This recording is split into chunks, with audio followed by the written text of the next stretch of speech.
Michael, thank you very much for the introduction. I'm not sure that my family would agree that I have few words, but I'll go with it. Good morning. By way of introduction, as Michael mentioned, my name is Kathryn Condon, and my family and I began attending St. Andrew's Church about 4 years ago following a move from North Carolina to the Boston area. I'm joined here by my husband, Harry, and my almost 10-year-old daughter, Caroline. She turns 10 this week and wanted to make sure I noted that. As you may be aware, the theme for this year's Stewardship campaign is focused on the investments we make in our spiritual lives. The small deposits we make by attending church, lending our talents and services, spending time with God's Word, or interacting with others that help build a strong foundation for our spiritual lives. In my life outside of St. Andrews, I work for an investment firm. We spend a lot of time educating our customers about the incremental steps each day that they can take, each week or each month, to help them achieve both their near-term and their long-term goals. We propose to help them plan for key milestones in life, joyful moments, as well as the unexpected events and surprises. Our spiritual lives require the same kind of dedication and commitment to provide the support and fulfillment we need in our journey through this life. Growing up, I was raised in a military family. We moved to a new military base each year until I was 8, and then every couple of years after that. Not long after we finished unpacking the last box, we'd make our way to the nearest Episcopal church. As a child, I thought this was just standard operating procedure for a military family.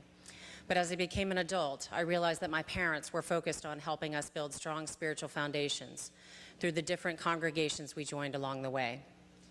We made friends, learned new traditions, and grew in our faith as individuals and as a family. In fact, I still use some of the prayers that I learned in a Bible study from West Point, New York, in my prayer habits today. And my husband, Harry, and I were married by one of my former childhood ministers in Atlanta, Georgia. Harry and I are on a similar journey with our family and our daughter, Caroline. When we joined St. Andrews a few years ago, we were struck by the friendly and down-to-earth nature of the congregation and the powerful messages we enjoyed from Adrian and at the time Brian, and that we now appreciate in Kat and Margaret.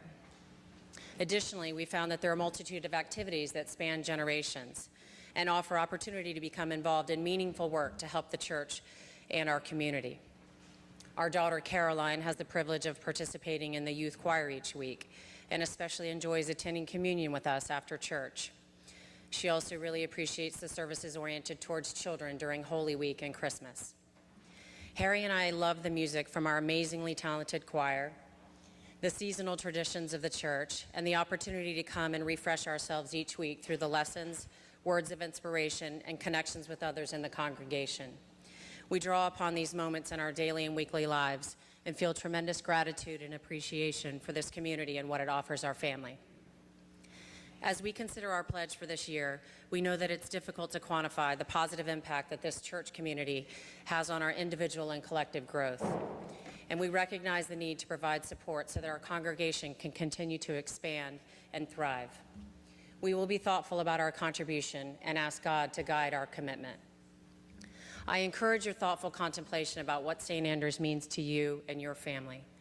I came across a passage in Sarah Young's Jesus Calling recently that you might consider in thinking about your plans for next year. Let the dew of my presence refresh your mind and your heart. So many, many things vie for your attention in this complex world of instant communication. The world has changed enormously since I first gave the command to be still and know that I am God. However, this timeless truth is essential for the well-being of your soul. As dew refreshes the grass and flowers each morning during the stillness of the night, so my presence revitalizes you as you sit quietly with me. Thank you.